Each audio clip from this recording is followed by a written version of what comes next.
Hello everyone, welcome back to the channel life it travel tales. So ఈరోజు ఒక చిన్న ride చేస్తున్నాము, ఒక చిన్న మోటో వ్లాగ్. అండ్ ఒక టెంపుల్కి అయితే వెళ్తున్నాము. ఎక్కడికి వెళ్తున్నాము ఏంటి అనేది మనం రైడ్లో చూద్దాము, పదండి. సో ఇది మన బైక్.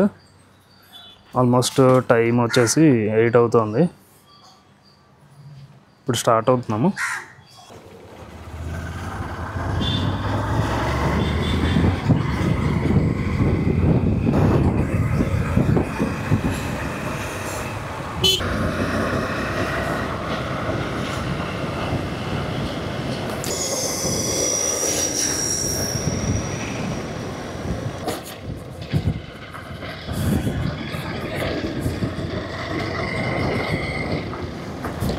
సో ఫైనలీ రైడ్ అయితే స్టార్ట్ చేసాము.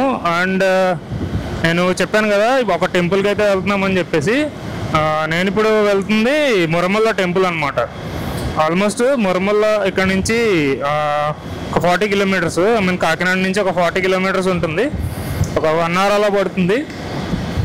అండ్ మనం ఇప్పుడు 8 o'clock అయింది. నాకు తెలిసి ఒక 9 అవ్వచ్చు టెంపుల్ రీచ్ అయ్యేసరికి. సో వెళ్ళే రూట్ ఎలా ఉంటుంది ఏంటి అనేది మీరు ఇప్పుడు వీడియోలో చూద్దరు. కానీ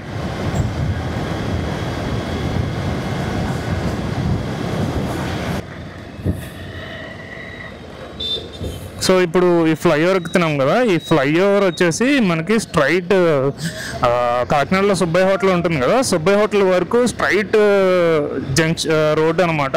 అండ్ ఈ ఫ్లైఓవర్ దిగిన తర్వాత మనకి ఒక 2 జంక్షన్కి మీకు సుబ్బయ్య హోటల్ వస్తుంది.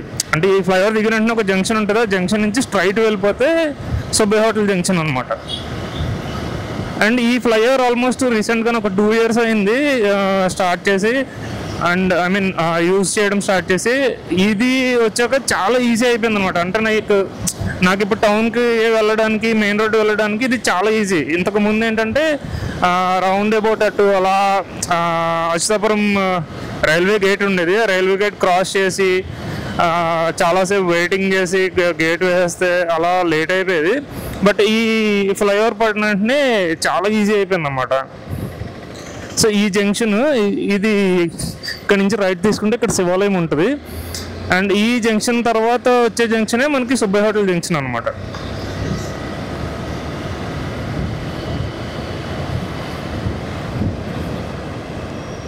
సో ఇది సుబ్బయ్య హోటల్ జంక్షన్. మీకు ఇక్కడ నుంచి రైట్ తీసుకుంటే మీకు సుబ్బయ్య హోటల్ కనిపిస్తుంది.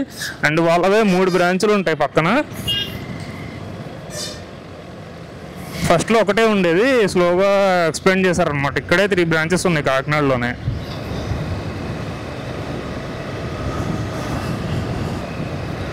సో ఇప్పుడు ఇక్కడ కనిపిస్తున్న సర్కిల్ ఉంది కదా, ఇది వచ్చేసి జిల్లా పరిషత్ అంటారు. మీకు ఒక రైట్ సైడ్లో కార్నర్లో రిజిస్టర్ ఆఫీస్ ఉంటుంది. ఈ లెఫ్ట్ వెళ్తే ఇక్కడ గవర్నమెంట్ హాస్పిటల్ అన్నమాట, కాకినాడ గవర్నమెంట్ హాస్పిటల్. అన్నీ దగ్గరగానే ఉంటాయి. మీకు గవర్నమెంట్ హాస్పిటల్ పక్కనే కొంచెం ఫ్రంట్కి వస్తే అక్కడే కలెక్టర్ ఆఫీసు. ఈ జంక్షన్లో చాలామంది వేరే వేరే వర్క్స్కి అని చెప్పి వస్తుంటారు. సో మెయిన్ కాకినాడకి ఏమైనా బస్సులు వస్తే కాకినాడలో ఫస్ట్ లోపలికి ఎంటర్ అయిన తర్వాత ఇదే జంక్షన్లో ఇప్పుడు చూపించిన జట్టి అని ఉంది కదా, జట్టి జంక్షన్లోనే బస్సులు ఆగుతాయి మెయిన్గా. అంటే ఫస్ట్ స్టాప్ అనమాట ఇంకా కాకినాడకి ఎంటర్ అవ్వగానే. సో ఇదైతే వార్ఫ్ రోడ్ అండి కాకినాడలో. ఇక్కడ నుంచి డైరెక్ట్ మనం ఇప్పుడు జగన్నాయకపూర్ బ్రిడ్జ్ ఎక్కి అక్కడ నుంచి స్ట్రైట్ మనము చొల్లంగి హైవే ఎక్కుతాము.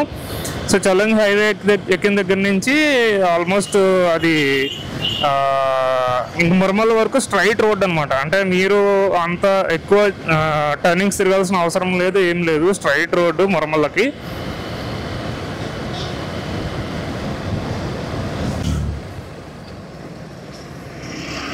సో ఇలా కూడా వెళ్ళిపోవచ్చు, కాకపోతే ఇది 1 way. ఆల్రెడీ 8 అయిపోయింది కదా. 8 లోపల అయితే అక్కడ 2 way కింద యూజ్ చేస్తాము.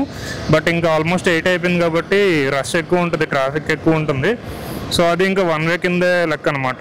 సో మనం ఇలా డైరెక్ట్ ఇప్పుడు జగన్నాథ్పూర్ బ్రిడ్జ్ ఎక్కి స్ట్రైట్ చొల్లంగి అయితే వెళ్ళిపోతాం.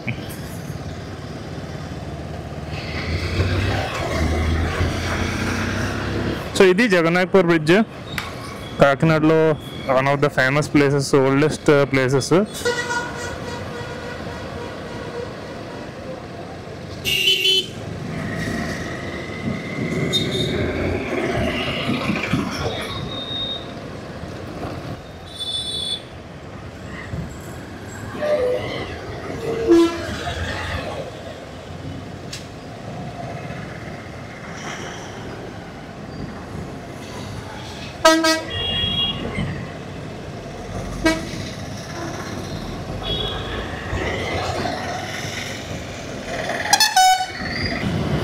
సో ఇక్కడ నుంచి ఆల్మోస్ట్ మీకు కాకినాడ మున్సిపాలిటీ అంతా అయిపోతుంది. ఇక్కడ నుంచి రూరల్ కింద లెక్క అనమాట, కాకినాడ రూరల్ కింద.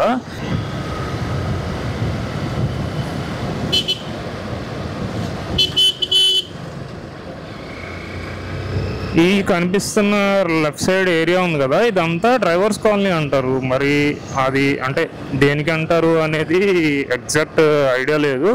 బట్ ఈ కాలనీ మొత్తం అంతా లెఫ్ట్ కనిపిస్తున్న కాలనీని డ్రైవర్స్ కాలనీ అని పిలుస్తారు అనమాట. ఎందుకంటే ఇంతకుముందు నేను 1-2 సార్లు ఈ ఏరియాలో వెడ్డింగ్స్ తీయడానికి వచ్చాను. అప్పుడు చెప్పేవారు డ్రైవర్స్ కాలనీ అని చెప్పి. ఎగ్జాక్ట్గా నాకు ఐడియా లేదు. బట్ దీన్ని అయితే డ్రైవర్స్ కాలనీ అని పిలుస్తుంటారు. సో ఇక్కడ నుంచి ఆల్మోస్ట్ యానం ఒక 23 కిలోమీటర్స్. అండ్ మీకు చెప్పలేదు కదా, ఇదే రూట్లో మనకి యానం కూడా తగులుతుంది మధ్యలోనే. మాకు యానం వచ్చేసి ఒక 30 కిలోమీటర్స్ అనమాట. యానం దాటే మనము మునమల్ల టెంపుల్కి అయితే ఇప్పుడు వెళ్తున్నాము. సో ఇక్కడ బోర్డు చూసారు కదా, ఇక్కడ నుంచి చొల్లంగి అనమాట. అండ్ ఇక్కడ ఈ చొల్లంగి ప్లేస్ యాక్చువల్గా టోటల్లీ లైక్ ఎక్కువ ఫిషర్మెన్స్ ఉంటారు అనమాట. యాక్చువల్గా ఈ బ్రిడ్జ్ కాదు, నెక్స్ట్ వచ్చే ఇంకొక బ్రిడ్జ్ ఉంటుంది. ఆ బ్రిడ్జ్ మీద అయితే అసలు మొత్తం అందరూ మార్నింగే ఓన్లీ ఫిషర్మెన్ చేపలమ్మి అక్కడ మెయిన్ మార్కెట్ పెట్టుకుంటారు. అది కూడా మీకు చూపిస్తాను కొంతసేపట్లో.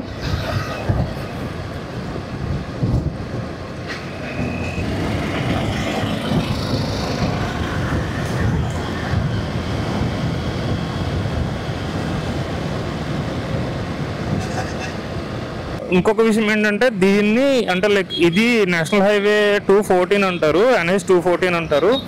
అండ్ ఈ NH 214 మీద నేను ఆల్మోస్ట్ నా 4 ఇయర్స్ మొత్తం బీటెక్ అంతా ఇదే రూట్లో ట్రావెల్ చేసామండి, రోజు బస్ మీద. ఆల్మోస్ట్ మాకు కాకినాడ నుంచి మా కాలేజ్ 20 కిలోమీటర్స్ వచ్చేది. రోజు ఇదే రూట్ బస్సులో. మనకి కోరంగి అని ఒక ప్లేస్ తగులుతుంది, చాలా మంది వినుంటారు. కోరంగి వైల్డ్ లైఫ్ శాంచురీ అంటారు. సో ఆ కోరంగి పాత ఎంట్రన్స్. అండ్ మీకు కొత్త ఎంట్రన్స్ ఇంకొకటి ఉంది ముందు నుంచి. ఈ పాత ఎంట్రన్స్ అంతా యూజ్ చేయట్లేదు ఈ మధ్యన ఎవరు. కొత్త ఎంట్రన్స్ ఇంకొకటి పెట్టారు ఫ్రంట్. సో మెయిన్లీ ఆ కొత్త ఎంట్రన్స్ నుంచే ఇప్పుడు లోపలికి కోరంగి వైల్డ్ లైఫ్ శాంచురీలోకి వెళ్తున్నారు. కోరంగి ఫారెస్ట్ అని కనిపిస్తుంది కదా, ఈ బోర్డు దగ్గర నుంచి మీకు లెఫ్ట్కి వెళ్ళాలన్నమాట. ఇదే కోరంగి వైల్డ్ లైఫ్ శాంచురీ అంటే. ఎంట్రన్స్ కనిపిస్తుంది కదా, సో ఆ ఎంట్రన్స్ నుంచి లోపలికి ఎప్పుడైనా మనము కోరంగి లోపలికి కూడా ఒకసారి వెళ్ళి ఎప్పుడైనా వీడియో తీయడానికి ట్రై చేద్దాము రైడ్ చేసి.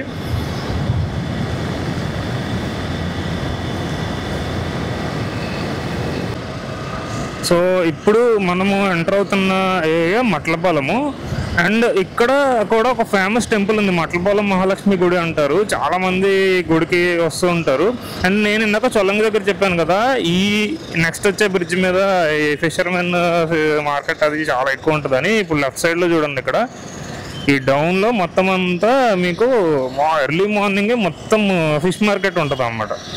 చాలామంది ఈ బ్రిడ్జ్ నిండా, ఇంకా ఈ రోడ్డు మొత్తం అంతా ఇంత ఖాళీగా ఉంది 9 అయ్యేసరికి. మార్నింగే వస్తే అసలు జామ్ ప్యాక్డ్ ఉంటుంది. ఎందుకంటే ఈ లోకల్ ఫిషర్మెన్ అంతా ఇక్కడే ఫిష్ సేల్ చేస్తుంటారు. సో ఇదే నేను చెప్పిన టెంపుల్ మట్లపాలెం మహాలక్ష్మి గుడి అంటే. చాలామంది విజిట్ చేస్తారు అన్నమాట టెంపుల్ని. ఎప్పుడైనా ఈ రూట్లో వెళ్తే తప్పకుండా విజిట్ చేయండి. అండ్ ఇందాక చెప్తున్నాం కదా, సో ఈ పొద్దునే ఇక్కడ ఫిషర్మెన్ ఏంటంటే ఇక్కడే మార్కెట్ లాగా ఉంటుంది, ఫిష్ మార్కెట్ లాగా పెట్టుకొని వాళ్ళు అక్కడే సేల్ చేస్తుంటారు. ఈవెన్ మనకి కాకినాడలో కొంతమంది ఈ బుట్టల మీద చేపలు అవి పెట్టుకుని చిన్న చిన్న వీధుల్లో అమ్ముతుంటారు కదా, వాళ్ళు కూడా చాలా మటుకు ఇక్కడ చేపలు కొనుక్కొని కాకినాడ వచ్చి అక్కడ అమ్ముకుంటారు అనమాట. ఎందుకంటే నేను చాలా మందిని అబ్జర్వ్ చేశాను, ఆటోలో వస్తారు, ఆటోలో ఒక 5-6 బుట్టల మీద చేపలు పెట్టుకుని కాకినాడ వచ్చి లేదంటే ఈ చుట్టుపక్కల ఉన్న ప్లేసెస్కి వెళ్ళి అక్కడ చేపలు అమ్మేసుకుని మళ్ళీ తిరిగి వచ్చేస్తుంటారు అనమాట. మార్నింగ్ అయితే ఆ బ్రిడ్జ్ మీద చాలా రష్ ఉంటుంది, ట్రాఫిక్ అయితే టూ మచ్ అసలు. ఎందుకంటే పక్కనే మార్కెట్ వాళ్ళు ఆగిపోతారు, ఆ ఫిష్ మార్కెట్ వచ్చిన వాళ్ళు అలాగే నుంచుని ఉంటారు. సో కొంచెం హెవీ ఉంటుంది ఎర్లీ మార్నింగే. ఈ టైంకి అయితే పర్వాలేదు. సో ఈ ఫ్రంట్ వెళ్తున్నాయి కదా బస్సులు, ఈ బస్సులు కూడా మా కాలేజే. నేను నా బీటెక్ చేసింది కోరంగి కైట్ కాలేజ్లో, Kakinada institute of engineering and technology. So ఈ బస్సులన్నీ ఆ కాలేజ్కే వెళ్ళేది ఇప్పుడు. సో ఈ టైంలో నేను ఇలాగే సేమ్ బస్సులో ట్రావెల్ చేసేవాడిని. ఆల్మోస్ట్ 4 years బస్సులోనే మొత్తం ఫ్రెండ్స్తో మా ఇంటి దగ్గర స్టాప్లో ఎక్కడము, రోజు కాలేజ్కి రావడం, మళ్ళీ కాలేజ్ అయిపోయిన తర్వాత మళ్ళీ ఈవినింగ్ బస్సు ఎక్కడము, ఇంటికి వెళ్ళడము. అసలు ఫుల్ ఫన్. అనుకునేవాడిని అప్పుడులో బైక్ మీద వస్తే బాగుంటుంది అనుకుని, బట్ బస్సులో ఫ్రెండ్స్తో వెళ్ళడము అసలు ఒక ఎంజాయ్మెంట్. అది మనం మళ్ళీ కావాలన్నా మనకి రాదు. సో ఇది మా కాలేజ్ బస్సే. అందరూ ఫ్యాకల్టీ ఉన్నట్టున్నారు లోపల, స్టూడెంట్స్ ఎవరు కనిపించట్లేదు. ఇది మెయిన్ ఇంకా కోరంగి బ్రిడ్జ్ అనమాట. ఇటు కింద నుంచి గోదావరి పాస్ అవుతూ ఉంటుంది. ఇలా వెళ్ళి లెఫ్ట్ సైడ్లో మనకి సముద్రంలో కలిసిపోతుంది అనమాట. సో ఇది మా కాలేజ్ జంక్షన్ అనమాట. ఈ జంక్షన్ నుంచి ఇలా లెఫ్ట్ తీసుకుని లోపలికి వెళ్ళాలి మా కాలేజ్కి.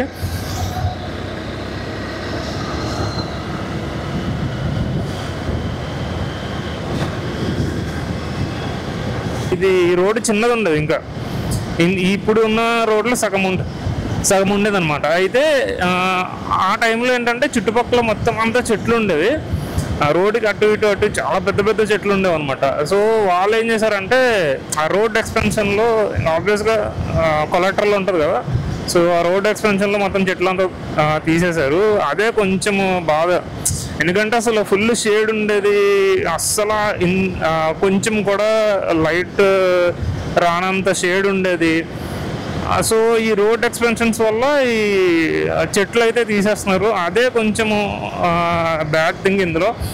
ఎందుకంటే రోడ్స్ కావాలి మనకి కనెక్టివిటీకి, బట్ అలా అని కొన్ని చెట్లు అయినా ఉంచితే బాగుంటుంది. ఎందుకంటే ఇప్పుడు ప్రతి చెట్టు తీసేస్తే ఇప్పుడు షేడ్ ఉండదు. సమ్మర్లో చాలామంది హైవేస్లో వెళ్ళే వాళ్ళకి టూ మచ్ డిహైడ్రేట్ అయిపోతారు. సో అలాంటి వాళ్ళకి ఏంటంటే చెట్లు ఏమైనా ఉంటే వెంటనే చెట్టు దగ్గర ఎక్కడైనా ఆగుతారు, కొంచెం కూల్గా ఉంటుంది వెదరు.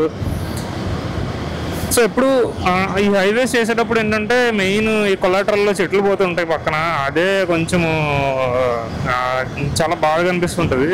బట్ ఏం చేయలేము ఇంకా.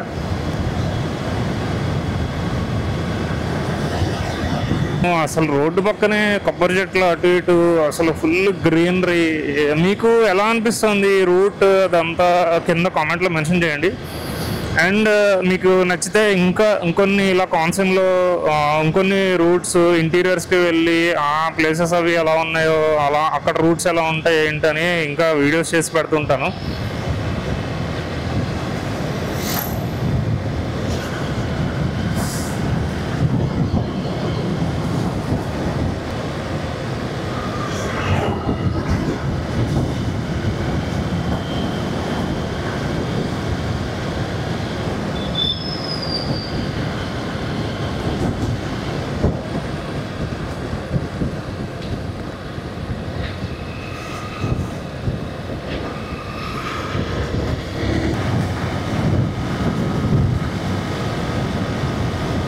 సో ఇందాక నేను చెప్పాను కదా, ఇది యానం బైపాస్. చాలా పెద్ద జంక్షన్, ఇంత ముందు చిన్నది ఉండేది. ఇప్పుడు ఈ రోడ్డు ఎక్స్టెన్షన్ చేసినప్పటి నుంచి మొత్తం ఇక్కడ షాప్స్, ఈ హోటల్స్ ఇవన్నీ బాగా ఎక్కువైపోయి ఇంతకుముందు చాలా చిన్నది ఉండేది, ఇప్పుడు పెద్ద జంక్షన్ అయిపోయింది అనమాట. అండ్ ఇక్కడ నుంచి మనకి స్ట్రైట్ ఇందాక చెప్పాను కదా, మనం వన్స్ కాకినాడలో జగన్నాయపూర్ బ్రిడ్జ్ ఎక్కి చొల్లంగి కనెక్ట్ అయిన వెంటనే ఇంకా ఎటు అసలు తిరగక్కర్లేదు, లెఫ్ట్ కానీ రైట్ కానీ ఏం తిరగక్కర్లేదు, స్ట్రైట్ రోడ్ అనమాట. మనం ఇంకా మురమల్ల స్ట్రైట్ వెళ్ళిపోవచ్చు. సో ఇది యానం బ్రిడ్జ్. ఇది ఆల్మోస్ట్ ఒక 2 కిలోమీటర్స్ ఉంటుంది అంటారు. ఎందుకంటే ఈ యానం నుంచి మనకి ఇప్పుడు కనిపిస్తున్న ఇదంతా మనము ఇప్పుడు గోదావరి రివర్ మీద ఉన్నాం అనమాట. సో ఈ అవతల పక్కన అంతా మనకి కోనసీమ స్టార్టింగ్. సో ఇంతకుముందు మనకి కోనసీమకి ఇటు సైడ్ ఉండే ఆంధ్ర ఏరియాకి లేకంటే ఈ యానం నుంచి అటు కోనసీమ ఏరియాకి మనకు అసలు కనెక్టివిటీ ఉండేది కాదంట. ఎప్పుడు బోట్స్ ఇవే యూజ్ చేసేవారంట. వన్స్ ఈ బ్రిడ్జ్ పడినప్పటి నుంచి చాలా ఈజీ అయిపోయింది జనాలకి ఇంక అటు నుంచి ఇటు నుంచి అటు తిరగడానికి. సో బ్రిడ్జ్ అయితే ఎండింగ్ వచ్చేసింది. ఇక్కడ బ్రిడ్జ్ ఎండింగ్లో మీకు ఇక్కడ కనిపిస్తుంది కదా హనుమంతుడి విగ్రహము. ఇది పంచముఖ ఆంజనేయ స్వామి విగ్రహం అనమాట. రీసెంట్గానే దీన్ని బిల్డ్ చేశారు. ఒక 1 year అవుతుంది అంతే. చాలా బాగుంటుంది దూరం నుంచి చూడడానికి. లాస్ట్ 1 week నుంచి అయితే అసలు సమ్మర్లో ఎలా ఉంటుంది అదే ఫీల్ ఉంది వెదర్. ఈరోజు కొంచెం పర్వాలేదు ఎందుకంటే అంత హీట్ లేదు, చాలా ప్లెజెంట్ ఉంది వెదరు. అనుకున్న మార్నింగ్ బయలుదేరిన వెంటనే అసలు ఎలా ఉంటుందో వెదరు, హాట్ ఉంటుందేమో, మనము గుడికే కదా పర్లేదులే అనుకుని స్టార్ట్ అయిపోయాను. బట్ వెదర్ అయితే చాలా ప్లెజెంట్ ఉంది. చూసారు కదా అంతా కొబ్బరి చెట్లు చుట్టుపక్కల, రోడ్డుకి అటు ఇటు. మీకు ఈ ఎక్స్పీరియన్స్ ఎలా ఉంది, రూట్స్ అవి మీకు ఎలా అనిపించింది ఏంటి కింద కామెంట్ చేయండి.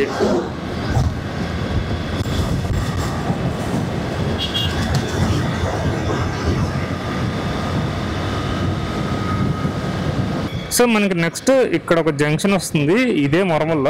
మనం ఆల్రెడీ మురమల్ల ఎంటర్ అయ్యాము. అండ్ ఈ వచ్చే కమింగ్ జంక్షన్లో మనము ఇప్పుడు లెఫ్ట్ తీసుకోవాలన్నమాట. ఇక్కడ కూడా అంతే. లైక్ ఈ మురమల్ల జంక్షన్ కూడా ఫుల్ రష్ ఉంటుంది. ఎందుకంటే టెంపుల్కి వచ్చేవాళ్ళు, వెళ్ళేవాళ్ళు, ఈ చుట్టుపక్కల చిన్న చిన్న ఊర్లు ఉంటాయి వాళ్ళకి, అంటే ఆ ఏరియాస్కి వెళ్ళేవాళ్ళు ఇక్కడ నుంచి కట్ అవుతారు అనమాట. స్ట్రైట్ వెళ్ళిపోతే మనకి అమలాపురం రూట్ వస్తుంది. అండ్ ఇక్కడ బోర్డు చూస్తున్నాం కదా మురమల్ల. సో ఇదంతా మురమల్ల సెంటర్. సో ఇక్కడ మనకి వెహికల్స్ లెఫ్ట్ తిరుగుతున్నాయి కదా, మనం ఇప్పుడు ఇటే తిరగాలి లెఫ్ట్. ఇక్కడ నుంచి టెంపుల్ అనమాట. మనకి ఈ లెఫ్ట్ తిరిగిన తర్వాత హార్డ్లీ ఒక 2 kilometers ఉంటుంది టెంపుల్. సో ఇక్కడ కమింగ్ జంక్షన్ ఉంది కదా, ఈ జంక్షన్లో మనము లెఫ్ట్ తీసుకోవాలి. ఇక్కడ బోర్డు కూడా ఉంది చూసుకోవాలి కదా, శ్రీ వీరేశ్వర స్వామి దేవాలయం అని చెప్పేసి. సో అదే మురమల్ల టెంపుల్ అనమాట. శ్రీ వీరేశ్వర స్వామి వారికి దేవాలయం అని ఉంటుంది. ఇక్కడ లెఫ్ట్ తీసుకోగానే చూడండి ఒక పెద్ద ఆర్చ్ వచ్చింది కదా, ఇక్కడే మీకు చూపిస్తూ ఉంటాడు. లెఫ్ట్ తీసుకోండి మళ్ళీ టెంపుల్ కానీ ఒక ఆర్చ్. మళ్ళీ ఈ లోపలికి ఎంటర్ అయిన వెంటనే మనకి రైట్ సైడ్ టెంపుల్. సో ఇది టెంపుల్ ఎంట్రన్స్. ఇక్కడైతే మనం బైక్ పార్క్ చేసేసి లోపలికి అయితే వెళ్దాము.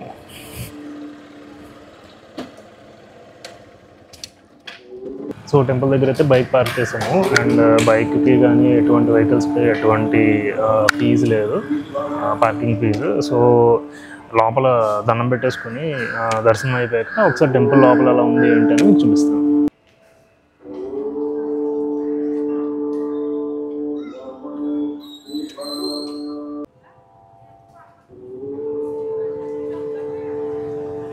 సో ఇది లోపలికి అక్కడ బైక్ పార్క్ చేసి లోపలికి వచ్చిన తర్వాత ఇది మెయిన్ టెంపుల్ రాజగోపురం. ఇక్కడ నుంచి ఎంట్రన్స్. సో ఇక్కడ కనిపిస్తుంది కదా శ్రీ భద్రకాళి సమేత శ్రీ వీరేశ్వర స్వామి దేవస్థానం అని. ఇది లోపలికి ఎంటర్ అయితే ఇది టెంపుల్.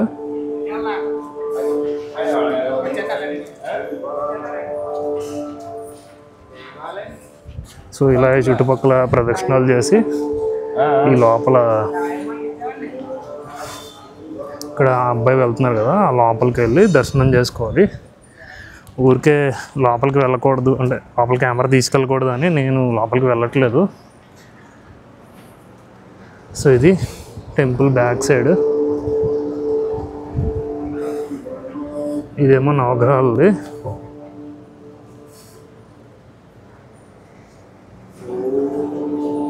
సో సో ఇదంతా టెంపుల్ లోపల ఏరియా అనమాట.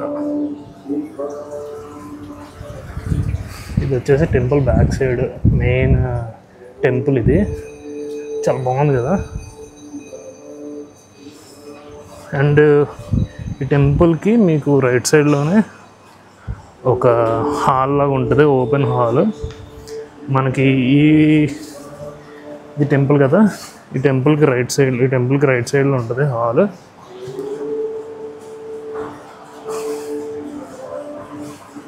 సో ఈ ప్లేస్ మెయిన్ ఏంటంటే, ఇప్పుడు ఈ టెంపుల్లోకి మనం కళ్యాణం చేయించుకోవడానికి వస్తుంటారు. ఈ ఏమైనా కోరికలు ఉన్నా, లైక్ వివాహం కోసం కానీ దేని గురించి అయినా. సో వాళ్ళు ఏం చేస్తారంటే ఇక్కడ కళ్యాణం చేయించుకుంటారు అనమాట. రోజు సాయంత్రం ఉంటుందంట. సో దానికి మనము ఈ కళ్యాణాలకి బయట ముందుగానే మనము నక్షత్రం బట్టి డేట్ అయితే ఇస్తారు. ఆ డేట్ తీసుకొని మనము ఏ డేట్ ఇస్తారో ఏంటి అని దాన్ని బట్టి మనం కళ్యాణం చేయించుకోవాలి. సో ఈ కళ్యాణం టైమింగ్స్ వచ్చేసి ఈవినింగే ఉంటుందంట ఎప్పుడు. సో ఈవినింగ్ నుంచి నైట్ వరకు ఉంటుంది. అండ్ ఈ కళ్యాణం చేయించుకునే వాళ్ళతో పాటు ఎవరైనా రావచ్చు అంటారు. అండ్ వాళ్ళకు కూడా నైట్ ఇక్కడే భోజనాలు అవి ఉంటాయంట. సో ఇప్పుడు నేను బ్యాక్ సైడ్ కనిపిస్తుంది కదా, ఇది వచ్చేసి మనకి బుకింగ్ కౌంటర్ అనమాట. సో ఈ లోపల మనకి కళ్యాణం చేయించుకోవడానికి, గుళ్ళో కళ్యాణాలు చేయించుకోవడానికి టికెట్స్ ఇక్కడ ఇస్తారు. మనము ఈ గోత్రనామాలు అవి చెప్పి మన డీటెయిల్స్ చెప్తే ఇక్కడ ఇస్తారు టికెట్. అండ్ టికెట్ వచ్చేసి ఆల్మోస్ట్ నిత్య కళ్యాణం అంటారు. ఆ నిత్య కళ్యాణం టికెట్ వచ్చేసి 1000 రూపీస్ ఉంటుంది. అండ్ మీరు ఇక్కడికి వచ్చి లోపల ఒక ఫామ్ ఉంటుంది, ఫామ్ ఫిల్ చేసి డబ్బులు కడితే వాళ్ళు మీ నక్షత్రం బట్టి ఏ డేట్ ఇస్తారు, ఏ డేట్ వస్తుంది ఏంటి అనేది వీళ్ళు చెప్తారనమాట.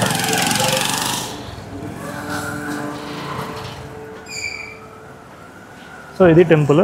మీకైతే నచ్చింది అనుకుంటున్నాను. అండ్ ఇలాంటి వ్లాగ్స్ ఇంకొన్ని మీకు నెక్స్ట్ తీయడానికి ట్రై చేస్తాను. Until then stay tuned. By.